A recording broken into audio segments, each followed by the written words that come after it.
بسم اللہ الرحمن الرحیم۔ درباری ٹی وی پر آپ سب کو خوش آمدید کہتے ہیں۔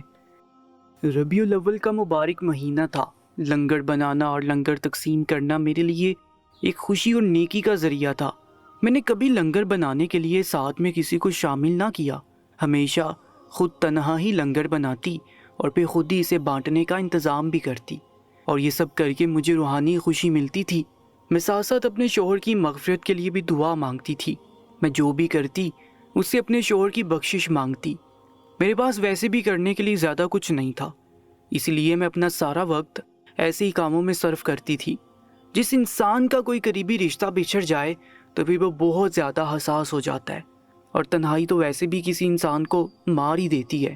میرا بہت عزیز میرا اپنا مجھ سے بچھڑا تھا، اور اس کے بغیر میں بالکل تنہا ہو گئی تھی۔ میرا شوہر ایک حادثے کا شکار ہو کر اس دنیا سے چلا گیا، اور تب سے میں اپنی زندگی کو بہت بوجھل طریقے سے آگے بڑھا رہی تھی۔ میرے پاس کرنے کے لیے کچھ نہیں تھا۔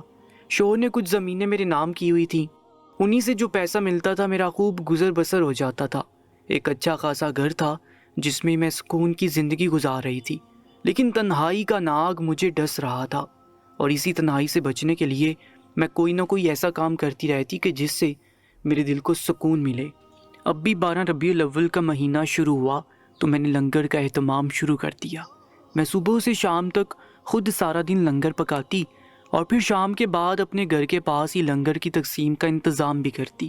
دور دور سے لوگ لنگر کے لیے آتے، اور جو میں غریبوں کے ہاتھ میں خود اپنے ہاتھ سے کھانا دیتی تو میرے دل کو بڑا سکون پہنچتا۔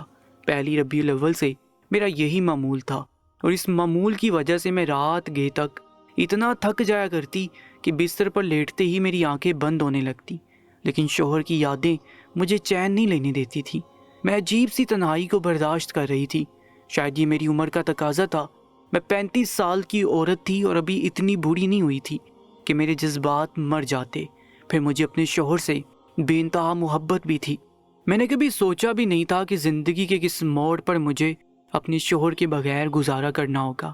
میری شادی میری خالہ کے بیٹے سے ہوئی تھی۔ میرے ماں باپ نہیں تھے۔ خالہ نے اسی لیے کم عمری میں مجھے اپنے بیٹے کے ساتھ منسوب کر دیا، اور میرا شوہر میری خالہ کا بیٹا میری پوری زندگی بن گیا۔ لیکن کسے خبر تھی کہ وہ اتنا کم وقت لکھوا کر لایا تھا کہ بس چند سالوں کے ساتھ میں ہی وہ ہمیشہ کے لیے مجھ سے دور چلا گیا، اور اس کے جانے کے بعد میرا دل نفسانی خواہشات کے زیر اثر دبتا ہی چلا جا رہا تھا۔ ابھی بھی میں نیند میں جھونکے کھا رہی تھی، لیکن تنہائی نے مجھے پریشان کر رکھا تھا۔ بار بار آنکھ کھلتی، کبھی میں اپنی سائڈ ٹیبل پر رکھے فوٹو فریم کو اٹھا کر دیکھنے لگتی جس میں میری اور میرے شوہر کی تصویر تھی، اور کبھی اسے اپنے سینے سے لگا لیتی۔ بس ایسے ہی میں ہر رات گزارا کرتی تھی۔ ساری رات کروٹیں بدلتی اور اپنی تنہائی سے لڑتی رہتی۔ ابھی بھی میں یہی کر رہی تھی، لیکن جب نیند آنے کے باوجود میری آنکھیں بند نہ ہوئیں تو میں اٹھ کر بیٹھ گئی، منہ ہاتھ دھویا اور پھر اپنے شوہر کی تصویر کو اپنے سامنے رکھ لیا۔ میں غائبانہ طور پر اپنے شوہر سے باتیں کرنے لگی، وہی شکوے شکایات جو میں پچھلے 10 سالوں سے کر رہی تھی، وہی دوبارہ سے میری زبان پر تھے کہ ایاز، اب مجھے اتنی جلدی چھوڑ کر کیوں چلے گئے؟ میں تنہا کیا کروں گی اور کس طرح زندگی گزاروں گی؟ میں بار بار یہی چند لائنز دہرایا کرتی۔ اگر میری گود میں اولاد کا سکھ ہوتا تو شاید میں اپنی زندگی کو آگے بڑھا لیتی، اولاد کے سہارے میری زندگی گزر جاتی، لیکن ایاز سے مجھے کوئی اولاد بھی نہیں ملی تھی۔ اپنی دل کی ہر بات میں نے بے جان تصویر سے کہی، اور پھر اسے سینے سے لگا کر بیڈ کراؤن سے ٹیک لگا لیا۔ رات کی کس پہر مجھے نیند آئی مجھے پتہ نہیں چلا، اور پھر اگلی صبح میں وہیں سے ہی شروع ہو گئی۔ میں نے لنگر بنایا اور پھر گھر کے پاس ہی ایک کھلی جگہ پر سارا کھانا پہنچایا، اور خود بھی وہیں جا کر اپنے ہاتھوں سے لوگوں کو لنگر دینے لگی۔ ہمارے علاقے سے پیچھے کچی بستی تھی، زیادہ تر وہاں سے لوگ آتے اور لنگر لے کر جاتے، ساتھ ہی مجھے ڈھیروں دعائیں بھی دیتے، اور میرے دل کو ایک سکون سا مل جاتا۔ لنگر بانٹتے بانٹتے شام ہو گئی تھی۔ 5 بجے کا وقت تھا۔ ایک لڑکا لنگر پر آیا اور میری طرف بڑی بڑی آنکھوں سے گور کر دیکھنے لگا۔ مجھے لگا شاید میری ضرورت ہے، لیکن لنگر لیتے ہوئے ہچکچا رہا تھا، اس لیے میں نے خود اسے اشارے سے اپنے پاس بلایا اور جلدی سے ایک تھیلی میں چاول ڈال کر اس کی طرف بڑھانے لگا، لیکن اس نے لنگر لینے کے لیے ہاتھ نہ بڑھایا، بلکہ اس کی نگاہیں تو میرے وجود کا جائزہ لے رہی تھی۔ مجھے اس کی بے باک نظریں ناگوار گزری تو میں نے ذرا سختی سے پوچھا کہ کیا معاملہ ہے؟ اگر لنگر نہیں چاہیے تو یہاں کیوں کھڑے ہو؟ جاؤ جا کر اپنا کام کرو۔ میری بات پر وہ دھیرے سے مسکرایا، کہنے لگا، آپ سے کچھ دیر بات کرنا چاہتا ہوں، کیا تنہائی میں بات ہو سکتی ہے؟ میں نے ایک نظر اس پر ڈالی اور دوسری نظر پیچھے کھڑے لوگوں پر جو اپنی باری کے منتظر تھے۔ میں نے اسے کہا کہ جو بھی ہے جلدی بولو، لیکن وہ کہنے لگا کہ نہیں، مجھے سکون سے آپ سے بات کرنی ہے، آپ کا وقت چاہیے، یہاں بات نہیں ہو سکتی۔ میں نے کہا کہ میرے پاس وقت نہیں ہے، پیچھے بہت لوگ انتظار کر رہے ہیں، جو کہنا ہے کہہ دو ورنہ لائن میں سے ہٹو۔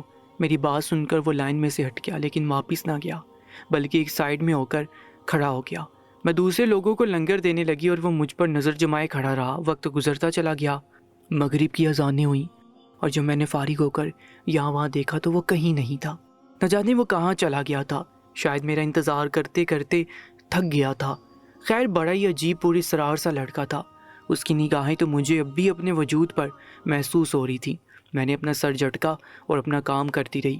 مغرب کے بعد میں نے اپنا سامان سمیٹا۔ محلے کے کچھ لڑکے میری مدد کر دیا کرتے تھے، انہی کے ساتھ مل کر میں نے اپنے برتن وغیرہ واپس گھر میں پہنچائے اور خود بھی آ کر گھر سمیٹ کر سونے کے لیے لیٹ گئی۔ سارا دن ایسے ہی گزر جایا کرتا تھا، میرے پیروں میں بھی شدید درد تھا، لیکن میں سونے لیٹی تو میرے ذہن میں اس لڑکے کا تصور آ گیا۔ پہلی بار میں اپنے شوہر ایاز کو نہیں بلکہ اس لڑکے کو سوچ رہی تھی۔ وہ کون تھا؟ کیا بات کرنا چاہتا تھا؟ کیوں میرے آگے آ کر کھڑا ہو گیا تھا؟ مجھے سمجھ نہیں آیا، خاص کر اس کی چپتی ہوئی نگاہیں اور مسکراہٹ مجھے پریشان کر رہی تھی۔ پھر میں نے سوچا کہ شاید اسے کسی بڑی چیز کی ضرورت ہو یا زیادہ پیسے مانگنے ہوں، اس لیے ہچکچا رہا ہو، یا یہ بھی ممکن تھا کہ آج کل کے لڑکوں کی طرح بس وہ مجھے پریشان ہی کرنا چاہتا ہو، کیونکہ اس علاقے میں بہت سے لوگ ایسے تھے جنہیں میرے لنگر بانٹنے سے تکلیف تھی۔ وہ اس بات پر غصہ کرتے تھے کہ میں اتنا رش جمع کر لیتی ہوں۔ کچی بستی سے بہت سے لوگ ہمارے ایریے میں آتے تھے اور اس طرح گندگی ہوتی ہے۔ کچھ لوگوں کو تو ربیع الاول کے لنگر سے بھی تکلیف تھی، شاید وہ بھی ان میں سے ہی ایک تھے جو مجھے پریشان کرنا چاہتا تھا۔ جب سے میں نے نیکی کے کام شروع کیے تھے تب سے مجھے احساس ہوا تھا کہ لوگوں نے نیکی کا کام کرنا بہت مشکل بنا دیا ہے۔ میری مدد کرنے کی بجائے ہماری سوسائٹی کے لوگ میرے اس کام پر سوال اٹھاتے۔ انہیں اس بات سے اعتراض تھا کہ میں کیوں اتنے لوگوں کی بھیڑ جمع کر لیتی ہوں۔ یہ بات صرف میں ہی جانتی تھی کہ جو لوگ لنگر لینے آتے وہ کس قدر بھوکے ہوتے۔ تھوڑے سے چاول لے کر ان کے چہرے پر جو خوشی مجھے نظر آتی وہی میری کل کائنات بن چکی تھی، لیکن یہ بات میں کسی اور کو نہیں سمجھا سکتی تھی۔ اس لیے میں نے سوچ لیا تھا کہ کچھ بھی ہو جائے میں اپنا کام کرتی رہوں گی۔ یہ سوسائٹی جتنی دوسرے لوگوں کی تھی اتنی ہی میری بھی تھی۔ اسی لڑکے کو سوچتے سوچتے میں سو گئی۔ اگلے دن جب میں لنگر لے کر اس جگہ پر پہنچی تو مجھے شام کے وقت پھر وہی لڑکا نظر آیا۔ پھر وہ میرے پاس آیا لیکن اسے لنگر نہ لیا، کہنے لگا بس ایک بار مجھے تنہائی میں موقع دیں، میں آپ کو خوش کر دوں گا، آپ کو ایسی خوشی ملے گی کہ آپ سنبھال نہیں سکیں گی۔ اس کی بات سن کر میں چونکی اور پوچھا کہ کیا کہنا چاہتے ہو؟ وہ کہنے لگا میں جانتا ہوں کہ آپ بہت تنہا ہیں، اکیلی ہیں، پریشان ہیں، تو بس آپ کی تنہائی ختم کرنا چاہتا ہوں، بس مجھے تھوڑا سا وقت دیں، میں آپ کی زندگی کی سب سے بڑی تکلیف دور کر دوں گا۔ اس کی اس بات پر میں نے گھور کر اسے دیکھا۔ میں سمجھ گئی تھی کہ وہ جان بوجھ کر توجہ لینے کے لیے فضول باتیں کر رہا ہے۔ میں نے اپنا پرس کھولا، چند 100 روپے نکالے اور اس کی طرف بڑھا دیے تاکہ وہ میری جان چھوڑے اور مجھے میرا کام کرنے دے، لیکن اس نے وہ پیسے بھی نہ لیے۔ کہنے لگا کہ مجھے پیسوں کی ضرورت نہیں ہے، میرے پاس سب کچھ ہے، میں تو آپ کی مدد کرنا چاہتا ہوں، بس مجھے کچھ دیر تنہائی میں موقع دیں۔ میں نے سر سے پاؤں تک اسے غور سے دیکھا۔ وہ کوئی 19-20 سال کا نوجوان تھا، دکھنے میں بھی کافی اچھا خاصا اور ہٹا کٹا تھا، پتہ نہیں لیکن اس کے ساتھ کیا مسئلہ تھا۔ میں نے اسے کہا کہ نہ ہی میں کسی تکلیف میں ہوں اور نہ ہی مجھے کسی کی مدد چاہیے۔ وہ مسکرایا اور کہنے لگا کہ یہ تو اس وقت آپ کو پتہ چلے گا جب آپ میری بات مانیں گی۔ کچھ سوچ کر میں نے کہا کہ ٹھیک ہے، ایک طرف کھڑے ہو جاؤ، میں لنگر سے فارغ ہوں تو پھر سکون سے تمہاری بات سنتی ہوں۔ میرے کہنے پر وہ ایک سائڈ پر کھڑا ہو کر میرا انتظار کرنے لگا۔ تقریباً 1 گھنٹے تک میں لنگر تقسیم کرتی رہی، پھر میں نے سامان سمیٹا اور گھر کے لیے واپس پلٹی تو وہ بھی میرے پیچھے پیچھے چل پڑا۔ میں اپنے بڑے سے گھر میں تنہا ہی رہتی تھی، ملازم بھی صبح کے وقت آتے اور کام کر کے چلے جاتے، اسی لیے اسے اندر بلاتے ہوئے میں کچھ ہچکچا رہی تھی کیونکہ اس کے بارے میں مجھے کچھ بھی علم نہیں تھا۔ البتہ سب لوگ جانتے تھے کہ میں اکیلی رہتی ہوں۔ وہ بھی اپنی بڑی بڑی آنکھوں سے مجھے بہت غور سے دیکھ رہا تھا۔ کچھ سوچ کر میں نے ڈرائنگ روم کا دروازہ کھولا اور اسے ڈرائنگ روم میں بیٹھنے کا کہا۔ وہ ڈرائنگ روم کے اندر گیا اور دیوار پر لگی میری اور میرے شوہر کی تصویریں دیکھنے لگا۔ میں اس کے ساتھ صوفے پر بیٹھ گئی، مگر وہ ایک تصویر کے پاس کھڑا ہو کر پوچھنے لگا، یہ آپ کے شوہر ایاز ہے نا؟ یہ سننا تھا کہ میں چونک گئی۔ میرے شوہر کو مر کر 10 سال ہو چکے تھے اور وہ میرے شوہر کا نام کیسے جانتا تھا؟ پھر مجھے خیال آیا کہ میرے شوہر کا نام پتہ کرنا کون سا مشکل کام تھا۔ یقیناً وہ یہ سب کچھ میری توجہ لینے کے لیے کر رہا تھا۔ میں ایسے لوگوں سے بخوبی واقف تھی جو میرے مرے ہوئے شوہر کا نام استعمال کر کے مجھے بہت عرصے تک بیوقوف بناتے رہے تھے، مجھ سے پیسے بٹورتے رہے تھے۔ میں نے غصے میں کہا کہ تم میرا وقت ضائع کر رہے ہو، اب سیدھی طرح بتاؤ کہ کیا بات ہے۔ وہ میرے سامنے صوفے پر بیٹھ گیا، کہنے لگا، بات تو بہت خاص ہے، لیکن اس کے لیے آپ کو مجھ پر یقین کرنا ہوگا۔ میں آپ کو آپ کی زندگی کے سب سے بڑے غم سے نجات دلا سکتا ہوں، لیکن اس کے لیے آپ کو میرے ساتھ وہاں چلنا ہوگا جہاں میں کہوں گا۔ اس کی بات سن کر میں غصے میں کھڑی ہوئی اور کہا کہ تم نے بہت دیر سے میرا دماغ خراب کر دیا ہوا ہے۔ میں اب تک تمہیں برداشت کر رہی تھی، یہ سوچ کر کہ شاید تمہیں پیسوں وغیرہ کی ضرورت ہوگی، لیکن اب مجھے لگتا ہے کہ تم کوئی پاگل لڑکے ہو۔ میرے پاس اتنا وقت نہیں ہے کہ میں تمہارے ساتھ یہاں وہاں گھومتی پھروں۔ جو بات ہے سیدھی طرح کرو، نہیں تو دفع ہو جاؤ یہاں سے۔ مجھے شدید غصہ آ گیا تھا۔ میں صبح سے شام تک بہت مصروف رہی تھی اور اب آرام کرنا چاہتی تھی۔ وہ کھڑا ہوا کہنے لگا کہ ٹھیک ہے، پھر آپ کا ہی نقصان ہوگا، میرا کچھ نہیں جائے گا۔ پھر اس نے ایک فون نمبر ٹیبل پر رکھا اور کہنے لگا، اگر آپ کو میری مدد کی ضرورت پڑے تو ایک فون کر دیجیے گا۔ صرف لنگر بانٹنا ہی نیکی نہیں ہے، بلکہ کسی کے کام آ جانا بھی نیکی ہے۔ یہ کہہ کر وہ تیزی سے نکل گیا اور میں سوچ میں پڑ گئی کہ اس کی اس بات کا کیا مقصد تھا۔ میں نے غیر ارادی طور پر فون نمبر اٹھایا اور مٹھی میں دبا کر کمرے میں آ گئی۔ مجھے اس لڑکے پر شدید غصہ آ رہا تھا جو بلا وجہ میرا وقت ضائع کر رہا تھا۔ میں نے فون نمبر لکھے کاغذ کو گولا بنا کر سائڈ ٹیبل پر پھینک دیا اور پھر فریش ہو کر لیٹ گئی۔ لیکن نہ جانے کیا بات تھی، مجھے سکون نہیں آ رہا تھا۔ بار بار وہ لڑکا میرے ذہن میں آ رہا تھا۔ اسے مجھ سے کیا کام تھا؟ وہ مجھے کہاں لے جانا چاہتا تھا؟ میں سوچ میں پڑ گئی تھی۔ اگر اسے مجھے لوٹنا ہوتا تو وہ بہت آسانی سے مجھ سے پیسے لے سکتا تھا اور میرے گھر تک آیا تھا، جو چاہے مجھ سے مانگ لیتا۔ لیکن وہ مجھے اپنے ساتھ لے جانے کی بات کر رہا تھا، تو یقیناً بات کچھ اور تھی۔ میں اتنی جوان لڑکی بھی نہیں تھی کہ ایک لڑکے سے ڈرتی کہ وہ میری عزت کے ساتھ کھیلے گا۔ وہ کوئی 20-22 سال کا لڑکا تھا، میں 35 سال کی عورت۔ میں نے سوچا کہ اگر کل وہ دوبارہ آیا تو میں اس کے ساتھ چل پڑوں گی، اور پھر یہی فیصلہ کر کے میں سونے لیٹ گئی۔ اگلے دن پھر میں لنگر بنا کر اس جگہ پہنچی تو خود بخود میری نگاہیں اسے تلاش کرنے لگیں۔ میں انتظار میں تھی کہ کب وہ آئے اور پھر مجھے پریشان کرے۔ وہ اپنے مقررہ وقت 5 بجے دوبارہ میرے پاس آ گیا اور مسکرا کر بولا کہ کیا واقعی آپ اپنی زندگی نہیں بدلنا چاہتی؟ میں نے ایک نظر اس پر ڈالی اور دل ہی دل میں حساب کتاب کیا۔ میں سوچ رہی تھی کہ اس کے ساتھ جانے سے مجھے کیا نقصان ہو سکتا ہے۔ میں اپنی زندگی بدلنا چاہتی تھی، اس لیے میں نے کہا ٹھیک ہے، میں تمہارے ساتھ چلوں گی، تھوڑی دیر انتظار کر لو۔ وہ راضی ہو گیا اور ایک کونے سے کھڑا ہو گیا۔ میں نے جلدی جلدی لنگر تقسیم کیا، محلے کے لڑکوں سے کہہ کر اپنے گھر برتن بھجوائے اور خود اس لڑکی کے پیچھے چل پڑی۔ دور اس کی موٹر سائیکل کھڑی تھی، کہنے لگا بیٹھ جائیں۔ مجھے گھبراہٹ ہونے لگی۔ میں نے پوچھا کتنی دور جانا ہے؟ وہ کہنے لگا سوال جواب نہ کریں، بس چلیں۔ پھر میں اس کی موٹر سائیکل پر بیٹھ گئی۔ کافی دیر تک موٹر سائیکل چلتی رہی، اندھیرا پھیل گیا۔ مجھے خوف بھی آ رہا تھا، پریشانی بھی ہو رہی تھی، لیکن میں نے کوئی اور سوال نہ پوچھا۔ ایک بڑے سے گھر کے آگے جا کر وہ رک گیا، کہنے لگا اب خاموشی سے میرے ساتھ اندر چلیں۔ میں اس کے پیچھے پیچھے اس گھر کے اندر داخل ہوئی تو میں نے حیرت سے پوچھا کہ یہ مجھے کہاں لائے ہو اور کیا چاہتے ہو؟ اس نے میرے منہ پر انگلی رکھ کر خاموش رہنے کا اشارہ کیا اور پھر ایک کمرے کے دروازے تک لے گیا۔ دروازہ ہلکا سا کھلا ہوا تھا۔ اس نے مجھے اشارے سے جھانکنے کا کہا اور جیسے ہی میں نے اندر دیکھا، میرے قدموں تلے سے زمین نکل گئی۔ مجھے لگا میں اپنے پیروں پر کھڑی نہیں رہ سکوں گی۔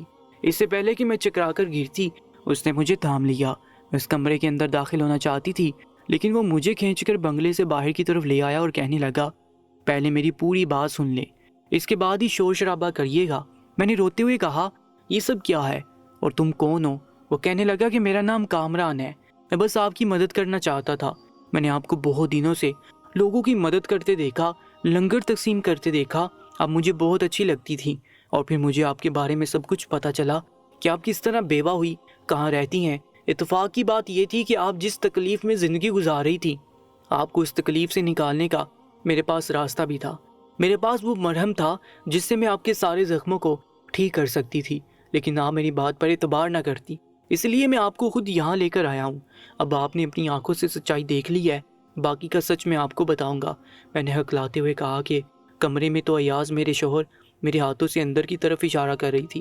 میری آنکھوں سے آنسو بہہ رہے تھے اور سمجھ نہیں آ رہا تھا کہ جو کچھ میں نے دیکھا وہ سچ ہے یا کوئی خواب۔ وہ کہنے لگا، ہاں اندر آپ کے شوہر ہی موجود ہیں، وہ زندہ ہیں، اور آپ آج تک اس غلط فہمی میں ہیں کہ آپ بیوہ ہو گئی ہیں۔ در حقیقت آپ بیوہ نہیں ہیں، بلکہ آپ کے شوہر نے آپ کو دھوکہ دیا ہے، آپ کے پیٹ میں خنجر گھونپا ہے۔ وہ کہنے لگا کہ آپ کے شوہر نوکری کے لیے پردیس نہیں گئے تھے، بلکہ پردیس جانے کے بہانے وہ یہیں چھپ گئے تھے۔ وہ میرے ابا کے بہت اچھے دوست تھے، اور میرے ابا یہ بات جانتے تھے کہ وہ آپ کو پسند نہیں کرتے، اور آپ سے جان چھڑوانے کے لیے انہوں نے پردیس جانے کا بہانہ بنایا اور یہی دوسری شادی کر کے زندگی گزارنے لگے۔ اور پھر جب آپ لوگ ان پر بار بار دباؤ ڈالنے لگے کہ وہ پاکستان واپس آئیں، تو آپ کے شوہر کو سمجھ نہیں آیا کہ انہیں کیا کرنا چاہیے۔ انہوں نے میرے ابا کے ساتھ مل کر ایک منصوبہ بنایا، ایک جلی ہوئی ڈیڈ باڈی کو یہ کہہ کر آپ کے گھر پہنچایا کہ آپ ایکسیڈنٹ میں مر گئے اور یہ باڈی باہر ملک سے آئی ہے۔ آپ کے گھر میں کوئی مرد نہیں تھا، اسی لیے بات کھل نہ سکی، اور میرے ابا نے اپنی دوستی نبھانے کے لیے ایک لاوارث لاش کو آپ کے شوہر کا نام دے کر آپ کے گھر پہنچایا اور اس کی تدفین بھی فوراً سے کروا دی، اور آپ لوگوں نے اس بات پر آنکھیں بند کر کے یقین بھی کر لیا۔ میرے ابا اور آپ کے شوہر نے مل کر بہت بڑا گناہ کیا تھا، آپ کو جیتے جی مار ڈالا تھا، یہاں تک کہ آپ کے شوہر کی ماں بھی اس غم میں چل بسی کہ اس کا جوان بیٹا اس دنیا سے چلا گیا ہے۔ میں اس وقت 10-11 سال کا ایک بچہ تھا، لیکن مجھے یہ سب باتیں سمجھ میں آتی تھیں۔ آپ کے شوہر ہمارے گھر کے ڈرائنگ روم میں بیٹھ کر ہی ساری منصوبہ بندی کرتے تھے، اور میں کھیل کھیل میں سب کچھ سنتا رہتا تھا۔ جب میں بڑا ہوا تو مجھے اس بات پر افسوس ہونے لگا۔ میں اکثر ایاز انکل کے گھر آتا اور دیکھتا کہ وہ اپنی دوسری بیوی کے ساتھ خوش ہیں، تو خود بخود مجھے ان کی پہلی بیوی کا خیال آتا۔ اس وقت تک مجھے معلوم نہیں تھا کہ ان کی پہلی بیوی کون ہے۔ میں بس ایاز انکل جیسے دوگلے انسان سے نفرت ہی کر سکا تھا، لیکن میرے ابا کہتے تھے کہ ایاز نے جو کچھ کیا ٹھیک کیا۔ اس کی ماں نے زبردستی اپنی یتیم بانجی سے اس کی شادی کروائی تھی، اس لیے اس نے اپنی محبت سے شادی کر لی، لیکن پھر بھی میرا دل اس بات کو نہیں مانتا تھا۔ اگر انہیں شادی نہیں کرنی تھی تو وہ کسی بھی طرح اپنی ماں کو انکار کرتے، لیکن اپنی موت کا جھوٹا ڈرامہ نہ کرتے۔ پھر اتفاقاً میں نے آپ کو محلے میں لنگر بانٹتے دیکھا۔ غریبوں کے لیے آپ کی ہمدردی اور آپ کے چہرے کا دکھ مجھے آپ کی طرف کھینچتا تھا، انجانے میں صحیح، لیکن آپ کو میں پسند کرنے لگا۔ پھر جب مجھے آپ کو جاننے میں دلچسپی ہونے لگی تو ایک دن میں نے ایسے ہی آپ کے بارے میں پتہ کیا، اور مجھے پتہ چلا کہ آپ بیوہ عورت ہیں۔ آپ کے شوہر کا پردیس میں انتقال ہو گیا تھا، اس کے بعد آپ کی ساس بھی چل بسی اور آپ بالکل تنہا ہیں۔ یہ سن کر مجھے بہت دکھ ہوا، لیکن جو کہانی بچپن سے میں سن رہا تھا، جب وہی کہانی میں نے دوبارہ سنی تو میرے دماغ میں فوراً یہی خیال آیا کہ کہیں آپ ہی تو وہ عورت نہیں ہے۔ اس کا جواب مجھے میرے ابا دے سکتے تھے۔ میں نے اپنے فون میں آپ کی ایک تصویر کھینچ لی اور پھر اپنے ابا کو دکھائی۔ وہ فوراً آپ کو پہچان گئے، مجھ سے کہنے لگے کہ میں آپ سے دور رہوں، لیکن اب میرے لیے سچائی چھپانا مشکل تھا، کیونکہ میں دیکھ رہا تھا کہ آپ اپنے دھوکے باز شوہر کے پیچھے کس طرح خود کو برباد کر چکی ہیں۔ نہ آپ نے دوسری شادی کی تھی، نہ اپنی زندگی میں آگے بڑھ سکی تھی۔ اپنے شوہر کی یاد میں آپ اب بھی مجھے غمگین نظر آتی تھی، اس لیے میں نے آپ کو سچائی بتانے کا فیصلہ کیا، لیکن اگر میں سیدھی طرح آپ کو سارا سچ بتا دیتا تو شاید آپ یقین نہ کرتی، اس لیے میں نے سوچا کہ آپ خود سب کچھ اپنی آنکھوں سے دیکھ لیں۔ میں ایاز انکل کے کاموں کے لیے اس گھر میں آتا جاتا رہتا ہوں، اس لیے یہاں آنے پر مجھ پر کوئی روک ٹوک نہیں ہے، اور شام کے وقت آپ کو اس لیے لایا ہوں کیونکہ باقی وقت ایاز انکل دفتر میں ہوتے ہیں۔ یہ کہہ کر کامران تو خاموش ہو گیا، لیکن مجھے لگا جیسے کسی نے میرے قدموں تلے سے زمین سرکا دی ہے۔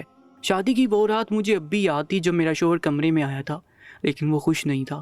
میں نے وہ بات محسوس کی تھی، لیکن میری خالہ نے کہا کہ شروع میں سب مرد ایسے ہی ہوتے ہیں، آہستہ آہستہ سب ٹھیک ہو جائے گا، تم اپنی محبت سے اس کا دل جیت لینا۔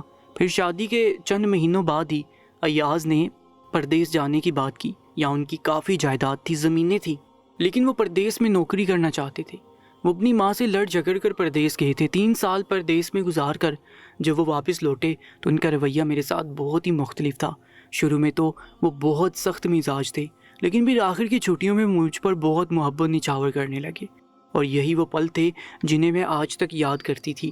لیکن میں یہ نہیں جانتی تھی کہ یہ محبت انہوں نے اپنے منصوبے کو پایا تکمیل تک پہنچانے کے لیے کی تھی۔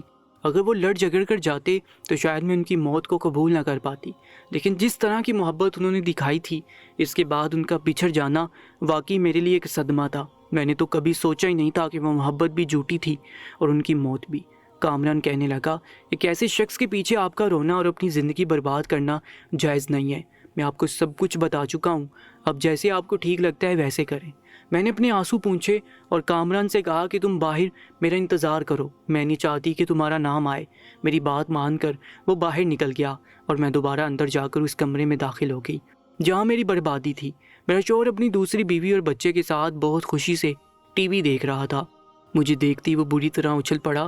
اس نے شاید سوچا بھی نہیں تھا کہ میں اسے اس طرح رنگے ہاتھوں پکڑ لوں گی۔ میں نے ایاز کے گریبان پکڑ لیا اور کہا کہ اگر دوسری شادی کرنی تھی، اپنی محبت پوری کرنی تھی تو مجھے طلاق دے دیتے، مجھے سچ بتا دیتے، اپنی موت کا ڈرامہ کر کے مجھے زندہ درگور تو نہ کرتے۔ تمہاری ماں تمہارے غم میں مر گئی، تم کیسے مرد ہو جس نے اپنی ماں کو مار دیا، جس نے اپنی بیوی کو بیوہ بنا دیا؟ تمہیں ذرا بھی شرم نہیں آئی؟ میں نے ایاز کا گریبان پکڑ کر اسے جھنجھوڑ دیا۔ اس کی بیوی اور بچہ خاموشی سے کھڑے رہ کے تھے۔ ایاز نے اپنا گریبان مجھ سے چھڑوایا اور کہنے لگا، کیا کرتا میں اماں پر تمہاری محبت کا بھوت سوار تھا۔ وہ اپنی بانجی کو سہارا دینا چاہتی تھی۔ میں نے ان سے بہت بار کہا کہ میں سویرا سے محبت کرتا ہوں، لیکن وہ نہ مانی۔ میرا کیا قصور تھا؟ میں نے غصے میں ایاز سے کہا کہ اگر ایسی بات تھی تو مجھے سچ بتاتے، میں شادی کے لیے انکار کر دیتی۔ مجھ سے کہتے کہ تم مجھے اپنے نکاح میں نہیں رکھنا چاہتے، میں تم سے خود خلا لے لیتی، خالہ کو منا لیتی، لیکن یوں اپنی موت کا ڈرامہ نہ کرتے۔ پچھلے 10 سالوں سے میں نے ہر رات تمہاری یاد میں آنسو بہائے، تمہاری موت پر ماتم کیا۔ اب مجھے اس بوجھ سے آزادی چاہیے۔ میں نے اپنے آنسو پونچھے تھے اور ایاز سے طلاق کا مطالبہ کیا۔